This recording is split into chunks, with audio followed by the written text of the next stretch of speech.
Good morning students. तो जैसा कि अपनी ट्वेल्थ की सीरीज चल रही है तो उसी को कंटिन्यू करते हुए आज अपन देखते हैं कंपोजिशन पार्ट को। कंपोजिशन पार्ट जो कि अच्छा वेटेज अपना रखता है उसको अपन डिलीवर करने की कोशिश करेंगे। और आपके लिए एक अच्छी खबर ये है कि अगर आप वो चाहते हैं जो मैं अभी न्यूज़ देने वाला हूँ, अगर वो चाहते हैं तो आप मेरे को कमेंट बॉक्स में बताइए। अगर आपके कमेंट बॉक्स में कमेंट्स आएंगे तो मैं कंटिन्यू करूँगा, अदरवाइज स्टॉप कर दूँगा। क्या कि बहुत जल्द अपन 5 पेपर ट्वेल्थ क्लास के लाइव सोल्यूशन करने वाले हैं। तो अगर आप इस बात से एग्री करते हैं कि भाई होना चाहिए ऐसा, 5 अच्छे पेपर जो हैं वो बनाने करके उन पेपर्स का सोल्यूशन होना चाहिए लाइव, तो आप कमेंट बॉक्स में ज़रूर डालिए। चलिए बिना किसी देरी के अपन चलते हैं और देखते हैं कंपोजिशन पार्ट। शॉर्ट कंपोजिशन जो पार्ट है उसको अपन स्टार्ट करते हैं। और शॉर्ट कंपोजिशन पार्ट में सबसे पहले अपन लेते हैं एडवर्टीजमेंट। क्या लेते हैं? एडवर्टीजमेंट। एडवर्टीजमेंट जो है वो होता क्या है, इसमें बहुत कम शब्दों में, लिमिटेड जो वर्ड्स होते हैं, लिमिटेड वर्ड्स में, कम से कम शब्दों में अपनी बात को कहना होता है। इसमें बहुत ज़्यादा ग्रामर का कोई रोल नहीं होता है। ग्रामर का बहुत बड़ा रोल नहीं होता। डिफरेंट टाइप के मैं एडवर्टीजमेंट में आपको दिखाऊंगा, लेकिन कुछ बातें हैं जो आपको सुन लेनी चाहिए कि इनमें ग्रामर का बहुत बड़ा रोल नहीं होता है। केवल आवश्यक सूचनाएं जो हैं, जो नेसेसरी इंफॉर्मेशन जो है वो डिलीवर इसके द्वारा की जाती है। इसमें जो राइटर है उसका एड्रेस, उसका मोबाइल नंबर या ईमेल ये होना चाहिए, ताकि जो इंटरेस्टेड पर्सन है या जिस तक आप ये एडवर्टीजमेंट डालना चाहते हैं वो आपसे क्या कर सके, कांटेक्ट कर सके। एडवर्टीजमेंट में लैंग्वेज का स्पेशल ध्यान रखेंगे आप। किसका बात ध्यान रखेंगे बेटा? लैंग्वेज का। लैंग्वेज बिल्कुल इजी होना चाहिए, कॉम्प्रिहेंसिव होना चाहिए, अट्रैक्टिव होना चाहिए, अगले को अट्रैक्ट करे ऐसी होनी चाहिए। एडवर्टीजमेंट जो है एक पब्लिक नोटिस है जो डिजाइन किया जाता है इन्फॉर्म करने के लिए, और प्रोस्पेक्टिव जो रीडर्स हैं उनको इन्फॉर्मेशन देने के लिए, उनको अट्रैक्ट करने के लिए ये लिखा जाता है। एडवर्टीजमेंट जो है वो कुछ क्लासिफाइड एडवर्टीजमेंट होते हैं और कुछ डिस्प्लेड एडवर्टीजमेंट होते हैं। तो हम देखते हैं क्लासिफाइड एडवर्टीजमेंट जो हैं वो कौन कौन से हैं। तो उसमें अपन मैट्रिमोनियल देखेंगे, अपॉइंटमेंट्स देखेंगे। मैट्रिमोनियल का मतलब होता है वो जो शादी से संबंधित हो। आपने न्यूज़पेपर देखा होगा, और न्यूज़पेपर में एक बीच में जो पेज आता है मैट्रिमोनियल, वो आपने देखा होगा। उसमें फॉर वांटेड होता है ब्राइड और ब्राइड ग्रूम, तो वो मैट्रिमोनियल है। सेकंड है अपॉइंटमेंट्स, नियुक्तियां जो होती हैं, कोई वैकेंसी निकाल दी गई, उसके लिए जो एडवर्टीजमेंट आते हैं उनको सिचुएशन वैकेंट या जॉब एडवर्टीजमेंट या अपॉइंटमेंट्स बोलते हैं। एक है वो सेल और परचेज, कुछ थिंग हमें सेल करनी होती है, कुछ परचेज करनी होती है उसके लिए। एक अपना है एजुकेशनल, एजुकेशन से रिलेटेड कुछ एडवर्टीजमेंट, कुछ नोट स्पेशल टाइप के जो पब्लिक नोटिस हैं वो निकालते हैं। एक है अकोमोडेशन, मतलब मकान से संबंधित, मकान बेचना है, खरीदना है, किराए पे देना है, किराए पे लेना है, इससे रिलेटेड कुछ एडवर्टीजमेंट होता है। ओके डियर, तो देखते हैं अपन कुछ एडवर्टीजमेंट जो हैं उससे रिलेटेड। एक क्वेश्चन है 2025 में, अभी लास्ट ईयर आपके बोर्ड एग्जाम में आया है। क्या है? यू आर मोहित और मोनिका। नाम क्या है? मोहित और मोनिका। देखो, हमेशा क्वेश्चन को बड़े ध्यान से पढ़ो। मोहित और मोनिका लिविंग इन जयपुर, कहाँ रह रहे हैं? जयपुर में। You are searching a groom, क्या सर्च कर रहे हैं? ग्रूम सर्च कर रहे हैं फॉर योर सिस्टर। किसके लिए? सिस्टर के लिए। आपकी सिस्टर है और उसके लिए ग्रूम की सर्च कर रहे हैं। ग्रूम का मतलब ब्राइड ग्रूम जो है, दुल्हा जिसको कहते हैं। किसको? दुल्हा। ठीक है, दूल्हे की सर्च कर रहे हैं। Draft an advertisement for a newspaper to advertise in classified column. Classified column में आपको एक एडवर्टीजमेंट डालना है। तो देखिए आप किस तरीके से नोट करेंगे। सबसे पहले आपका ये एक बॉक्स होगा, बॉक्स में सबसे पहले आपकी रिक्वायर क्या है? क्यों नोट कर रहे हैं? वो बिल्कुल आप कैपिटल लेटर में डालेंगे, फिर एक लाइन डालेंगे और उसके बाद वांटेड है क्या? ए शूटेबल मैच। किसके लिए? For a beautiful Jain girl. लड़की का नाम, लड़की की कास्ट डाल दी, जैन गर्ल, 25, 5.13, ये उसकी हाइट, उसका age, qualification, father a businessman, looking for handsome boy. कैसा चाहिए लड़का? हैंडसम चाहिए, इन गवर्नमेंट सर्विस। किस में चाहिए? गवर्नमेंट सर्विस में चाहिए। Age between 28 to 30। एज क्या चाहिए? 28 to 30। उसका क्या मंगवाया है? रिसेंट फोटो मंगवाया है। कॉन्टेक्ट नंबर, किससे कॉन्टेक्ट करना है? मोहित और मोनिका से कॉन्टेक्ट करना है, जिनका एड्रेस ये है। अल्टीमेटली कहना ये चाहता हूं कि आपको एडवर्टीजमेंट में बहुत बड़े झंडे नहीं गाड़ने हैं। मैट्रिमोनियल में, मैट्रिमोनियल में क्या करना है? जो वांटेड है, क्या चाहिए आपको? या तो चाहिएगा ब्राइड, या चाहिएगा आपको ग्रूम। या तो क्या चाहिएगा? ब्राइड, या क्या चाहिएगा? ग्रूम चाहिएगा। तो दोनों का आप दे सकते हैं, दोनों की कास्ट, दोनों की क्वालिफिकेशन, दोनों की एज, दोनों की हाइट, दोनों की इनकम, मतलब जो भी नीड आपको हो अपने।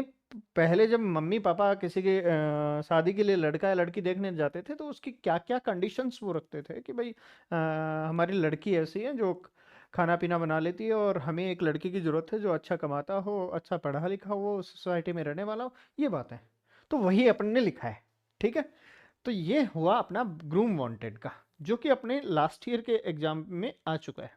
अगला देखिए, हो सकता है ब्राइड वांटेड हो, ग्रूम की कोई ज़रूरत थोड़ी है, ब्राइड वांटेड हो। तो ब्राइड वांटेड के लिए अपन ने क्या लिख दिया? अलायंस इनवाइटेड, जो लोग हैं उन इनवाइट किए जाते हैं, किसके लिए? फॉर ए हैंडसम बॉय, लड़का है। देखो, जो जिसके लिए चाहिए उसकी क्वालिफिकेशन पहले बताओ, जो उसके बारे में पहले बताओ, किसके लिए चाहिए? हैंडसम बॉय है, गुप्ता कास्ट है, 26 एज है, 5.6 हाइट है, माननगर इन मैनेजर इन एसबीआई, मैनेजर है एसबीआई में। कहाँ? पुष्कर में। अब वो क्या सर्च कर रहा है? लुकिंग फॉर, किसके लिए? Beautiful girl, well educated, sincere girl. वो कैसे होनी चाहिए? सिंसियर होनी चाहिए। एज होनी चाहिए उसकी 22 to 24। नो डवरी, कोई किसी प्रकार का दहेज उनको नहीं चाहिए, और डिसेंट फैमिली की होनी चाहिए। बट तो वो अपना क्या सेंड करें? बायोडाटा और कॉन्टेक्ट नंबर उनको सेंड करता है। फिर आप नीचे डाल ही दिया, राजवीर गुप्ता, और 22B कीर्ति कॉलोनी, वीसी रोड, टोंक, और मोबाइल नंबर 1234, जो भी आप डालें वो आप डालते रहे, ठीक है। मैं फिर कह रहा हूँ, कंपोजिशन पार्ट में यहाँ इसमें आपको कॉम्प्रिहेंसिव शॉर्ट लैंग्वेज में बिल्कुल आपको 50 वर्ड में, 50 वर्ड में आपका आंसर कंप्लीट होना चाहिए। इस बात को आप बिल्कुल गांठ बांध लेंगे, 50 वर्ड्स में ही होना चाहिए, 50 वर्ड से बाहर आपको जाने की जरूरत नहीं है। नेक्स्ट देखिए, एक क्वेश्चन है, यू आर रमन और रवि। आपका नाम क्या है? रमन और रवि हैं।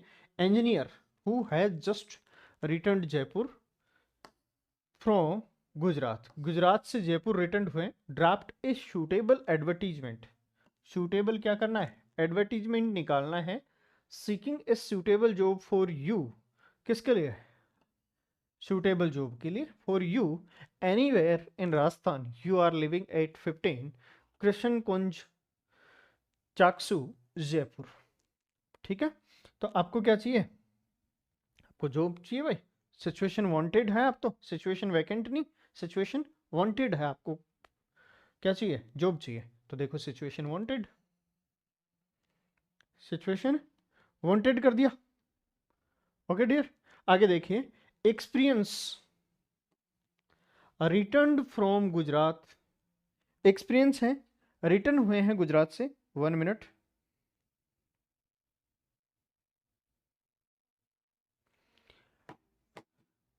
गुजरात से रिटर्न है। सिक्स गुड एम्प्लॉयमेंट एनीवेयर, कहीं पर भी जहां अच्छा जॉब मिले, कहाँ? राजस्थान में, वहां काम कर लेंगे। इन ए रेपुटेड कंपनी, अच्छी कंपनी होनी चाहिए, उसमें काम करने के लिए रेडी है। क्या है उनकी क्वालिफिकेशन? एम टेक है, मैकेनिक है, एक LNMIT, 5 ईयर एक्सपीरियंस, और expected salary 40,000। Contact to Raman, और उनका एड्रेस दे दिया। भाई आपकी क्वालिफिकेशन बता दी, आप कहाँ काम करने के इच्छुक हैं वो बता दिया, और किस तरीके से कंडीशन में काम कर सकते हैं वो बता दिया। अगला देखिए, अगला क्वेश्चन है, you plan to sell your two wheeler sell करना चाह रहे हैं, और सूटेबल उसके लिए एक एडवर्टीजमेंट आपको डालना है, और inserted in the classified column of a local daily giving all necessary detail of two wheeler. अब टू व्हीलर की डिटेल मांगेगा भाई, सीधी सी बात है। अगर आप एडवर्टीजमेंट टू व्हीलर को बेचने के लिए दे रहे हो तो स्कूटी और सेल। अब स्कूटी के बारे में बता दिए, अवेलेबल है second hand pink colour scooty, क्या बता दिया, पिंक कलर बता दिया उसका, और 2014 मॉडल बता दिया, 2014 मॉडल है। परचेज सिंगल हेड ड्राइवर है, सिंगल ओनर के द्वारा चलाई गई है। अप टू 10,000 किलोमीटर्स, 10,000 किलोमीटर्स तक ये क्या हो गई है, चला ली गई है। ठीक है। Self start system, self start system है, न्यू टायर है, एवरेज 50 किलोमीटर पर लीटर है, इंटेक्ट इंजन है, फिटेड विद ऑल एसेसरीज, सभी एसेसरीज उसमें लगी हुई हैं, FM रेडियो लगा हुआ है। प्राइस नॉट बिलो RS 10,000, 10,000 से कम कीमत में आप बेचने वाले नहीं है। इंटरेस्टेड जो पार्टीज हैं वो कांटेक्ट कर लें 9 से 11 के बीच में। कहाँ पर? सुधा 15 कृष्ण नगर दिल्ली। तो स्कूटी के बारे में कंप्लीट डिटेल दे दी बहुत कम शब्दों में। ध्यान रहे, फिर कह रहा हूँ 50 वर्ड से ज़्यादा नहीं होने चाहिए। अगला देखिए, अगला क्वेश्चन आपका क्या है, एनहांस योर कॉन्फिडेंस। तुम्हारा कॉन्फिडेंस इन्हांस करने के लिए एडवर्टीजमेंट निकाला है कि great opportunity for school children. किसके लिए? स्कूल चिल्ड्रन के लिए है। टू ग्रूम देयर पर्सनालिटी, अपनी पर्सनालिटी को ग्रूम करने के लिए, and enhance their self confidence. Open for students of standard 12th standard के बच्चों के लिए खुला है, अबव और उससे ऊपर वालों के लिए। फर्स्ट बैच कमेंसेस, पहला बैच जो स्टार्ट होता है 28 मार्च 2026 को। Fee 2,200 rupees a month, duration 1 month, duration दे दिया उसका 1 मंथ। पे कितना करना है वो दे दिया, बैच कब से स्टार्ट हो रहा है वो दे दिया, किन बच्चों के लिए स्टार्ट हो रहा है वो दे दिया, कौन सा बैच है, फर्स्ट बैच है वो स्टार्ट दे दिया। लास्ट डेट क्या है? लास्ट डेट 20 मार्च 2026। आगे और डिटेल अगर आपको चाहिए तो यहाँ आप कांटेक्ट कर सकते हैं। मतलब अल्टीमेटली इन बातों को कंप्लीट बताना ही इनका मकसद है, वो भी कम शब्दों में। ठीक है। अगला है, you have recently constructed a house, construct किया है एक घर, with all the facilities you have decided to give it on rent. तुम क्या देना चाहते हो? रेंट पे देना चाहते हो। Draft a suitable advertisement for क्या? To let column of a local daily. तो देखिए, लिख देते हैं भाई, लिख देंगे हम तो, कोई दिक्कत नहीं है। अच्छा, यहाँ पर दिया हुआ नहीं है, चलो तो अपन लिख देते हैं। अभी देखो ऐड करता है, आप हाउस की डिटेल डालिए। क्या करेंगे?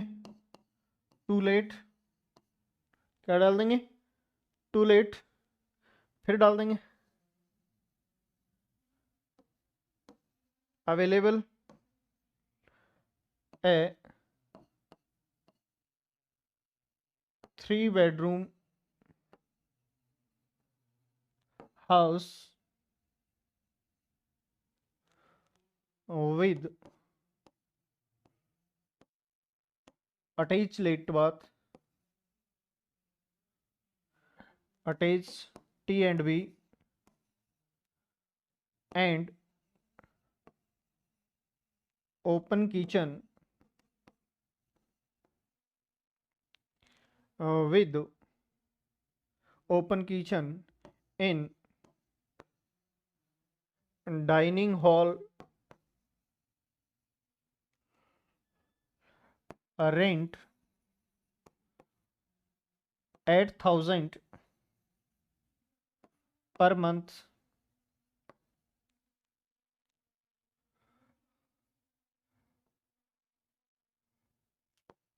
available only for a vegetarian family, contact. अब आप कॉन्टैक्ट डिटेल डाल दो, मतलब 50 वर्ड्स में आपकी बात कंप्लीट होनी चाहिए। क्लियर है डियर? ये आपका एडवर्टीजमेंट है। नेक्स्ट टॉपिक आपका स्टार्ट होता है, वो है नोटिस। क्या है नोटिस, किस तरीके से अपने को डील करनी है इसके साथ, वो देखें। तो नोटिस जो है वो एक शॉर्ट पीस ऑफ राइटिंग है जो फॉर्मल स्टाइल में होता है।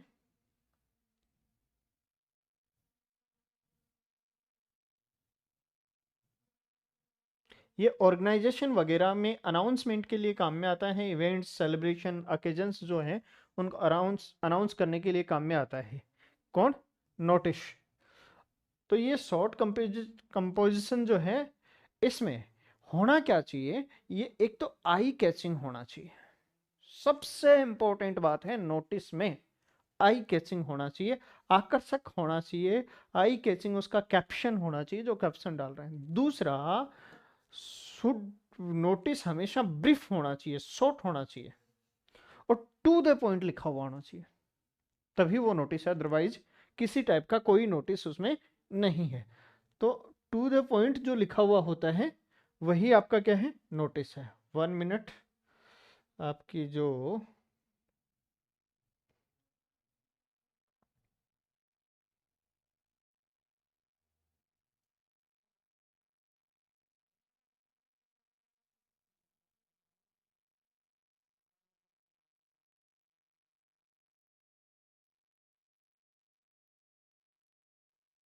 हाँ, ये गड़बड़ हुई थी यहाँ पे।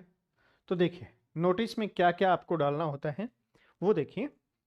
यू आर रश्मि अग्रवाल, नाम क्या है, रश्मि अग्रवाल है। The monitor of your class, तुम आपकी क्लास की क्या हो, मॉनिटर हो। कहाँ? Your school Tagore public school Ajmer is organising एक क्लास पिकनिक। क्या कर रही है? एक क्लास पिकनिक स्टार्ट मना रही है। Write a notice for your class notice board inviting your classmate to join the picnic.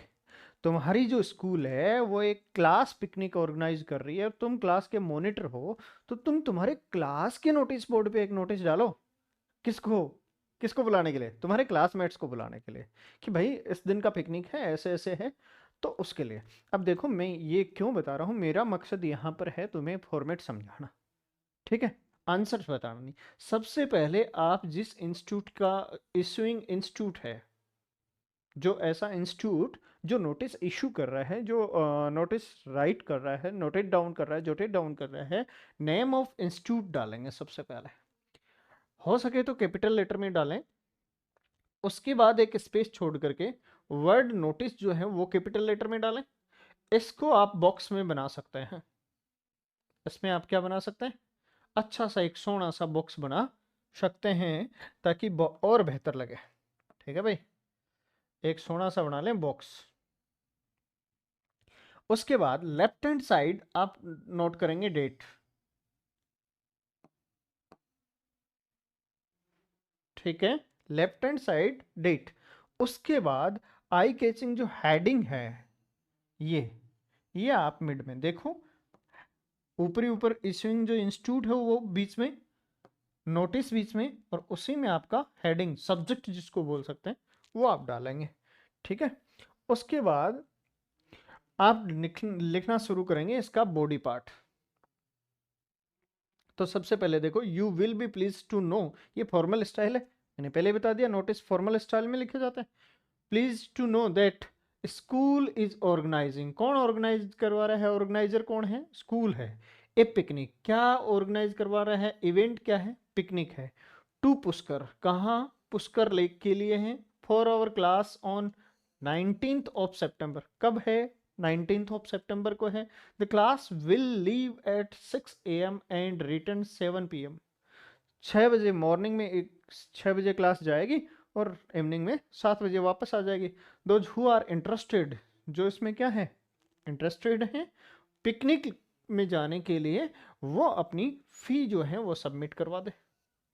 फी बता दिया किसको? अंडरसाइंड पर्सन। ये नोटिस जारी करने वाला कौन है? तो देखो मैं फिर से बता देता हूं इसको कि आपको किस तरीके से इसको डील करना है।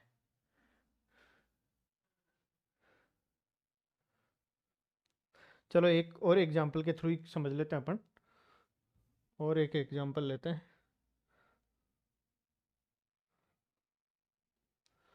10 नंबर, ये देखिए, ये आपका एक नोटिस है। क्या है? Write a notice on international yoga day. किस पे भाई? इंटरनेशनल योगा डे पे सेलिब्रेशन करना है। और कब होता है इंटरनेशनल योगा डे? 21 ऑफ जून को। सबसे पहले आप जो इशू करने वाला इंस्टीट्यूट है उसका नेम कैपिटल लेटर में मिड ऑफ द पेज और मिड ऑफ द बॉक्स लिखेंगे। फिर लेफ्ट हैंड साइड आप क्या डाल के आएंगे? डेट डाल के आएंगे। फिर मिड में वर्ड नोटिस डालेंगे, उसको क्या ले लेंगे? उसको ब्लॉक बना देंगे। फिर कैपिटल लेटर में उसकी डालेंगे हेडिंग, या आप कह सकते हो इसका सब्जेक्ट क्या है? International yoga day celebration. फिर आप उसका मैसेज पार्ट डाल सकते हैं कि all the staff members and the student of our school are informed that international yoga day, क्या है? इंटरनेशनल योगा डे है, will be celebrated in our school playground. कहाँ? स्कूल प्लेग्राउंड में। कब? 21 ऑफ जून। कब? 6:30 AM। Yoga teacher mister R C Mehta will give some useful tips. कौन इसको holding कौन करने वाला है? इसको जो लीड रोल कौन करने वाले हैं? Mister R.C. Mehta. Yoga will done by all of the students and the school staff, और सभी के द्वारा करना है। और इस नोटिस को इश्यू करने वाले कौन है? C.R. गुप्ता है, principal of school. Okay dear, ये आपके क्या है? नोटिस है। थर्ड टॉपिक आपका स्टार्ट होता है, वो है डिस्क्रिप्शन। टॉपिक क्या नाम है? Description. Description of argument for the against and A topic. देखिए, कोई भी टॉपिक है उसके फेवर और उसके अगेंस्ट में बोली जाने वाली बात है। डिस्क्रिप्शन ऑफ आर्ग्यूमेंट्स फॉर मतलब उसके लिए, उसके फेवर में, उसके फेवर में और उसके अगेंस्ट, किसी टॉपिक के पक्ष में बोलना या उसके विपक्ष में बोलना। अब देखिए, आपने सुना होगा एक डिबेट कंपटीशन, लगभग वो ही है ये मान के चलिए कि आप किसी टॉपिक के फेवर में बोल रहे हैं, उसके पक्ष में बोल रहे हैं या विपक्ष में। जैसे एक मोस्ट कॉमन टॉपिक है, मोबाइल फोन इज बैन और बून फॉर स्टूडेंट्स। कि मोबाइल फोन जो है बच्चों के लिए वरदान है या अभिशाप है? उनको मोबाइल चलाने देना चाहिए कि नहीं देना चाहिए? तो कुछ लोग कहते हैं कि भाई चलाने नहीं देना चाहिए क्योंकि इससे डिस्ट्रक्शन होता है बच्चों को। लेकिन दूसरा इसका पहलू एक ये भी तो है कि अगर आप ऐसा करते हो तो टेक्नोलॉजी से दूर कर रहे हो बच्चों को। जो उनका हेल्पमेट आया था, जो उसकी सर्विस करने आया था, आप उस सर्विसमेट को उसका मास्टर बना के बैठे हो, राइट? तो ये है देखिए, your school is organising a debate on ban the use of mobile phone for student. Write your ideas for and against, इसके फेवर में और इसके अगेंस्ट में। तो देखो, पहले फॉर देखते हैं इसका। फॉर क्या है? Ban the use of mobile phones for students. क्या है भाई? For students should not be allowed to use mobile phones. बच्चों को मोबाइल फोन यूज करने नहीं देना चाहिए। फेवर में बोल रहा है ना, इस टॉपिक के फेवर में बोल रहा है कि बैन होना चाहिए। It is only a toy for students. क्या है? स्टूडेंट्स के लिए एक टॉय है। Then misuse mobile phones, हम मिस यूज करते हैं। Students waste a lot of time waste करते हैं इसके लिए using mobile phones. The deteriorate students tender feeling and mentality और उनकी मेंटलिटी जो है वो इससे डिस्टर्ब होती है। For the future of the students, और बच्चों के फ्यूचर को ध्यान में रखते हुए the use of mobile phone should be banned for students, वो उनके लिए बैन होना चाहिए। लेकिन इसके अगेंस्ट में बोलने वाले तो है ही ना, और लिखना पड़ेगा भैया आपको। अगेंस्ट क्या है? The use of mobile phone for student should not be banned, वो बेन्ड नहीं होना चाहिए, because mobile phone have become the fourth basic necessity, वो उसकी फोर्थ बेसिक नेसेसिटी है। रोटी कपड़ा मकान के बाद उसकी फोर्थ बेसिक नेसेसिटी है। In this world students can get more knowledge and course related, उनको ज़्यादा नॉलेज मिलता है वहाँ से, कोर्स रिलेटेड उनकी इंफॉर्मेशन वहाँ से मिल जाती है जो उनको हेल्प करता है। और स्टूडेंट्स जो हैं वो इजीली और इंस्टेंटली टॉक कर सकते हैं अपनी फैमिली से। तो इसलिए मैं मोबाइल फ़ोन को क्या नहीं करना चाहिए, बैन नहीं करना चाहिए। कहने का मतलब, अगर आप क्या एग्जाम में आर्ग्यूमेंट आता है तो आपको सबसे पहले ध्यान देना है कि वो फॉर है या अगेंस्ट है। फॉर है तो उस टॉपिक के फेवर में लिखना है, आपको टॉपिक पे ही रहना है, और अगेंस्ट है तो उसके विरोध में जाकर के उसके अगेंस्ट लिख के आना है कि भाई हाँ ऐसा नहीं होना चाहिए, ऐसा होने से ये हो सकता है। अगला देखिए, फिर आपका एक्सेप्टिंग और डिक्लाइन इनविटेशन। मान लीजिए आपको क्या मिला है, इनविटेशन मिला है। क्या मिला भाई? इनविटेशन मिला है। तो इनविटेशन जब भी मिलते हैं तो उसके लिए आप क्या कर सकते हैं, एक्सेप्टिंग और डिक्लाइनिंग जो इनविटेशन है उनकी बात हो रही है। ये फॉर्मल और इनफॉर्मल दोनों मोड में हो सकते हैं, ये फॉर्मल और इनफॉर्मल दोनों मोड में हो सकता है। क्या? इनविटेशन की रिप्लाईज जो हैं वो फॉर्मल और इनफॉर्मल दोनों ही मोड में हो सकते हैं। इनविटेशन रिप्लाई के दो टाइप होते हैं, फॉर्मल इनविटेशन और इनफॉर्मल। फॉर्मल जो रिप्लाई हैं उनमें क्या क्या है और इनफॉर्मल जो है उनमें क्या क्या ध्यान रखना है, इस बात का ध्यान दे दो। Formal reply third person he, she, it, name etcetera में लिखा जाता है। फॉर्मल रिप्लाईज हमेशा थर्ड पर्सन में लिखी जाती है। क्या? Formal reply. और इनफॉर्मल रिप्लाई जो है वो फर्स्ट और सेकंड पर्सन में लिखा जाता है। दूसरी बात, इनकी जो लैंग्वेज है वो बिल्कुल सिंपल सामान्य होती है और उनमें एक मैसेज होता है। और इनकी जो है वो पर्सनल लैंग्वेज होती है और ये डिक्लेरेटिव होती है, वर्णन करने वाली भाषा होती है। किनकी? इनफॉर्मल। इनमें बिल्कुल सामान्य होती है, सिंपल होती है, लेकिन वो उसमें मीनिंगफुल होता है, उसमें एक सार होता है, रहस्य होता है उसमें। फिर है इसमें जो लेटर लिखते हैं उसका दिनांक और पता नहीं लिखा जाता है फॉर्मल में, बट इसमें सबसे ऊपर पत्र लिखने वाले का पता ही लिखते हैं, एड्रेस ही लिखते हैं और उसकी दिनांक लिखते हैं। फिर ये उत्तर देने वाले का नाम सबसे पहले लिखा जाता है। आंसर देने वाले का, रिप्लाई कर रहे हो ना आप, तो रिप्लाई करने वाले का नाम सबसे पहले लिखा जाता है और इसमें उत्तर देने वाले के हस्ताक्षर या नाम सबसे नीचे लिखा जाता है। फिर देख लो, इसमें फॉर्मल में लैंग्वेज थर्ड पर्सन, लैंग्वेज में थर्ड पर्सन का यूज किया जाता है, थर्ड पर्सन के साथ लिखा जाता है, सब्जेक्ट थर्ड पर्सन होता है। इनफॉर्मल में फर्स्ट और सेकंड पर्सन होते हैं। फॉर्मल में लैंग्वेज बड़ी सिंपल होती है, मीनिंगफुल होती है, उसका सार होता है। बट इनफॉर्मल में लैंग्वेज पर्सनल होती है और डिक्लेरेटिव होती है, वर्णन करते हुए होती है। फॉर्मल जो है उसमें डेट और एड्रेस जो है, जो सिंपल लेटर होते हैं उनमें डेट और जो राइटर है उसका एड्रेस नहीं लिखते। बट इसमें इनफॉर्मल जो है उसमें राइटर का एड्रेस सबसे ऊपर लिखते ही हैं और डेट लिखते हैं। फिर फॉर्मल लेटर जो है उसमें जो रिप्लाई करने वाला है उसका नाम सबसे पहले लिखते हैं, बट इनफॉर्मल में सबसे लास्ट लिखते हैं। ठीक है, ये इनमें डिफरेंस है। एक्सेप्ट करने वाले और डिक्लाइन करने वाले, या तो किसी की रिप्लाई को आप एक्सेप्ट करेंगे, किसी का इनविटेशन है उसको एक्सेप्ट करेंगे या उसको डिनाई करेंगे, ये दो कारण हो सकते हैं। तो देखिए, फॉर्मल रिप्लाई जो एक्सेप्ट और डिक्लाइन करने वाली जो है उनमें क्या क्या देखना होता है, सबसे पहले देख लें उसका नेम, किसका, जो रिप्लाई भेज रहा है उसका नेम, उसका डेजिग्नेशन,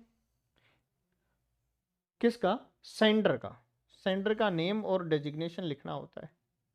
फिर होस्ट को थैंक यू बोलना होता है, किसके लिए, कि जो इनविटेशन हमें दिया उसके लिए थैंक यू बोलना होता है। फिर नेम और डेजिग्नेशन और एड्रेस डालना होता है, किसका, होस्ट का, होस्ट जिसने इनविटेशन भेजा है, जिसके घर पे प्रोग्राम है, गेस्ट जो जाने वाला है। अगला देखें, उस इवेंट, उस ओकेजन और उस प्रोग्राम का नाम लिखना है कि किस इवेंट, किस प्रोग्राम, किस ओकेजन पे आपने हमें बुलाया है। उसकी डे और डेट लिखनी है। उसका वेन्यू लिखना है, मेन्यू नहीं, वेन्यू मतलब उसका स्थान लिखना है, कहाँ पे है वो, ठीक है। और फिर उस एक्सेप्टेंस ऑफ द इनविटेशन, उसकी स्वीकृति लिखनी है कि आप स्वीकृत कर रहे हो या उसको डिक्लाइन कर रहे हो। ओके डियर, अब हम देखते हैं एक क्वेश्चन कि किस टाइप से अपना क्वेश्चन है और उसका आंसर क्या दे रहे हैं अपन। देख लीजिए, आपकी स्क्रीन पे है, बिल्कुल छोटा कर देता हूं मैं एक बार ताकि आपको अच्छे से ये दिख जाए।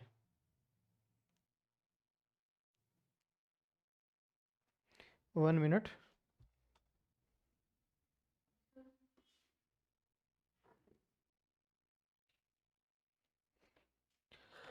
ये देखिए, write a formal reply to culture secretary of government senior secondary school Kota, he has invited you to attend the teachers day function.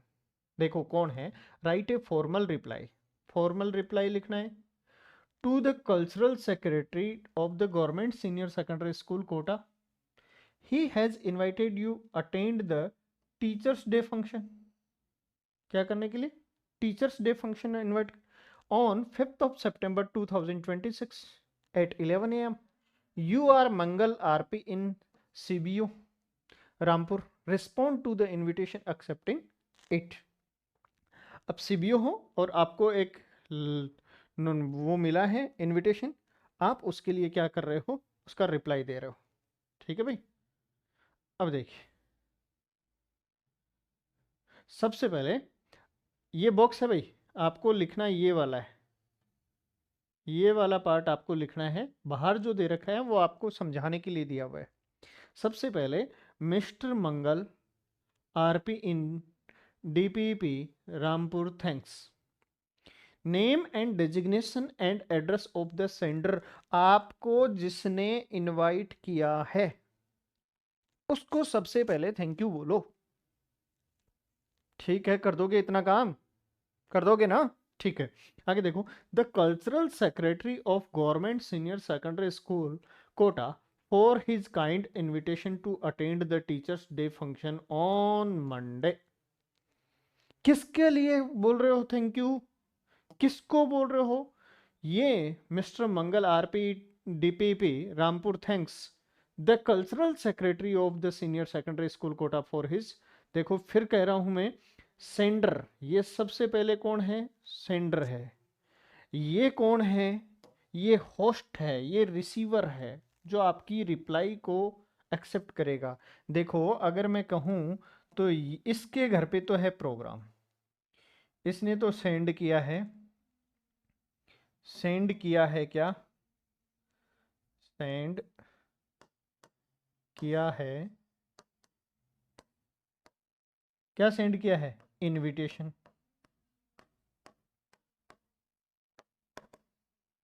और ये जो है ये सेंड कर रहा है, सेंड कर रहा है क्या, रिप्लाई। अब देखो इन दोनों को हौच पौच मत कर देना, तुम खिचड़ी मत बना देना। मैं कह रहा हूं ऊपर जो है mister Mangal RP in DPP Rampur, thanks से वो थैंक यू बोल रहा है किसको, the cultural secretary of the government senior secondary school Kota, उसको बोल रहा है। क्यों, फॉर हिज काइंड इनविटेशन, क्योंकि उन्होंने उसको बुलाया to attend the teachers day function on Monday. Function, name of function दे दिया और उसका डे दे दिया, कब, 5th of September 2026, डेट दे दी time at 11 AM at the school auditorium. उसका वेन्यू दे दिया कि भाई स्कूल ऑडिटोरियम में अपना प्रोग्राम हो रहा है। He has great pleasure in accepting the invitation, और यहाँ पर उन्होंने बता दिया कि उनको प्लेजर हो रहा है क्या, एक्सेप्ट करते हुए आपके इन्विटेशन को। हेलो, ध्यान से सुनो फिर से। सबसे पहले जो रिप्लाई देने वाला है, वो जिसने इनविटेशन दिया है उसको थैंक यू बोलते हुए किस प्रोग्राम के लिए दिया है, वो प्रोग्राम किस डेट को है, कौन से टाइम पे है, कौन सी जगह पे है, उसमें मैं आऊँगा या नहीं आऊँगा, मतलब वह आएगा या नहीं आएगा, इसके लिए रिप्लाई दिया जाता है। वो होता है फॉर्मल स्टाइल, वो थर्ड पर्सन, वो आएगा या नहीं आएगा, ये स्टाइल होता है फॉर्मल रिप्लाई का। कर दोगे ना? ठीक है, आगे बढ़ते हैं। भाई मुझे पूरा भरोसा है तुम लोगों पे, तुम कुछ भी कर सकते हो, लगे रहो तो। तुम डिक्लाइन या रिफ्यूज करते हुए, मैं मान लो आपको तो ये एक्सेप्ट करना था, तुम डिक्लाइन डिक्लाइन कर दो तो भी वही होता है, तो भी वही मटेरियल होता है। देखो एक अपन लेते हैं, ये लो, हाँ, डिक्लाइन करने का कारण वगैरह डाल दोगे। You are Pankaj Kumar, you have received a formal invitation for a dinner party on the 25th of marriage anniversary of Mrs. and Mr. Sukla on the 10th of April 2026 at 7 p.m. at their residence. Right reply, declining the invitation. आपको जीवने का न्योता मिला है। कहने का मतलब आपको मैरिज एनिवर्सरी है और उसमें आपको बुलाया है, और आप कह रहे हो भाई मैं नहीं आ सकता, नखरे दिखा रहे हो, मैं नहीं आ सकता, मैं मेरा शेड्यूल बिजी है, तो आप क्या कारण दोगे, उस तरीके से आपको क्या करना है, उसका रिप्लाई देना है। ठीक है डियर, तो देखो,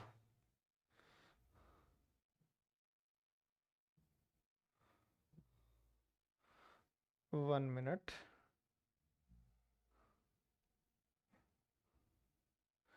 ये लो, अब आ गया आपकी स्क्रीन के ऊपर पूरा मटेरियल। सबसे पहले mister Pankaj Kumar thanks Mrs and mister Shukla, ये कौन है? ये है जो क्या भेज रहा है, रिप्लाई दे रहा है। किसको दे रहा है? जिन्होंने दिया उनको इनविटेशन, उनको। किसके लिए दे रहा है? For their kind invitation for a dinner party, dinner party के लिए जो उनको इनविटेशन दिया उसके लिए। कब? On their 15th marriage anniversary. Function क्या है? 15th 25th marriage anniversary.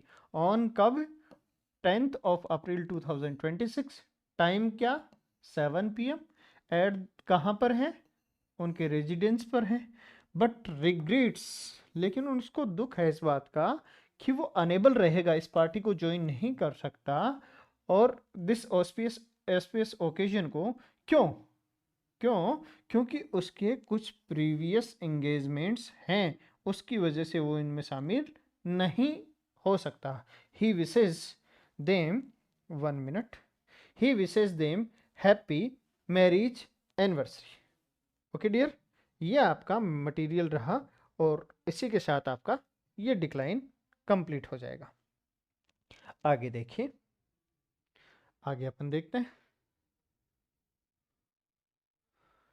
Informal replies. Informal accepting हो या डिक्लाइन हो, उन रिप्लाईज को अपन हमेशा फर्स्ट पर्सन में लिखते हैं। पहली बात, फर्स्ट पर्सन आई और वी में लिखते हैं, या किस में लिखते हैं? सेकंड पर्सन मतलब यू में लिखते हैं। एक्सेप्टिंग जो रिप्लाईज होते हैं, इनफॉर्मल स्टाइल की जो रिप्लाईज होती हैं, उनको लिखते वक्त हम कुछ बातों का ध्यान रखेंगे, और वो बातें कौन कौन सी हैं उनको अपन ध्यान देंगे। देखिए, सबसे पहले एक इनफॉर्मल अगर इनविटेशन लिख रहे हैं, स्वीकार कर रहे हैं, तो उसके लिए सबसे पहले address of the guest, guest का एड्रेस लिखेंगे, मतलब सेंडर का। सेंडर मतलब जो रिप्लाई लिख रहा है उसको, जिसको इनविटेशन मिला है उसका। फिर date of writing the reply, reply किस डेट को लिखी जा रही है। सैल्यूटेशन ऑफ द रेसिपिएंट्स, जो प्राप्त करता है, जो रिसीवर है, जिन्होंने इनविटेशन दिया है उसको सैल्यूट करना। थैंक्स टू द रेसिपिएंट, उनको थैंक्स बोलना। फिर है name of the event, occasion, और उसके बाद डे एंड डेट, फिर वेन्यू, फिर एक्सेप्टेंस ऑफ द इनविटेशन, फिर कॉम्प्लीमेंट्री क्लॉज, उसकी सम्मान सूचक उसकी समाप्ति भी होनी चाहिए, और फिर सेंडर्स सिग्नेचर। कहने का मतलब जस्ट लाइक ए लेटर होता है ये। कैसा होता है? ठीक अपना जैसे एक लेटर होता है वैसा ही मटेरियल ये भी होता है। ठीक ऐसा क्या, जैसे आपका पास है कि यू आर अमन और Amina of AC71 Bapu Nagar, Jaipur have been invited by your friend Shantosh to attend his or her 17th birthday party. ठीक है? On 12th of Feb 2026 at 7 p.m. write an informal reply accepting the invitation. Informal reply देनी है या thanking message to your friend Anita, whose invitation for a party of accepted by you, sign yourself as। देखिए ये 2024 में आ चुका है, तो सबसे पहले इसका पैटर्न समझ लीजिए कैसे लिखा जाता है। ये देखो, सबसे पहले जो राइटर है उसका एड्रेस लिखेंगे आप, उसके बाद डेट डालेंगे, फिर सैल्यूट करेंगे किसको, जिसने आपको बुलाया, फिर आप लिखना शुरू कर देंगे I am very glad to be invited by you on your 27th birthday party. भाई मैं खुश हूँ कि तुमने कहाँ कब बुलाया, 7th बर्थडे पार्टी में। कब है? 12th ऑफ फेब में। कब है? 7 PM में। ऑनवर्ड एट योर कहाँ पर है? रेजिडेंस पर है। I am much please to accept it, और मैं क्या कर रहा हूँ? एक्सेप्ट कर रहा हूँ, मतलब मैं आऊँगा खाने के लिए, मेरा खाना भी बनाना। Looking forward to be with you and your family, और उसके बाद क्या, योर्स कॉम्प्लीमेंट्री क्लोज दे दिया और सिग्नेचर डाल दिए। ये हो गई आपकी फॉर्मल रिप्लाई। क्या हो गई? फॉर्मल रिप्लाई हो गई। ओके, आगे देखिए। वैसे ही आपको डिक्लाइन करना है, तो डिक्लाइन करने के लिए भी मटेरियल तो वही है भाई, कोई खास काम आपको करना नहीं है। वही काम आप डिक्लाइन करने के लिए करेंगे, वही एड्रेस डालेंगे, वही डेट डालेंगे, फिर क्या करेंगे? सैल्यूट करेंगे, फिर उनको सबसे पहले थैंक यू बोलेंगे। किनको? जिन्होंने आपको ये देने की गलती की है, आपको बुलाने की, उनको करेंगे। फिर कॉम्प्लीमेंट्री क्लोज करते हुए अपने सिग्नेचर डाल देंगे। ये आपका अगला काम हो जाएगा। ठीक है भाई, तो देखिए मैं चाहता था कि आपका ये जो कंप्लीट वर्क है, कंप्लीट जो टास्क है, वो एक ही क्लास में कंप्लीट हो जाए, लेकिन अगर कुछ बहुत ज़्यादा बड़ा करना है तो बहुत जल्दबाजी नहीं करनी चाहिए। ठीक है डियर, तो अपने को एक क्लास और लगेगी ताकि अपन इसको आसानी से कर सकें। मिलते हैं अगली क्लास में एक छोटे से ब्रेक के साथ। Thank you.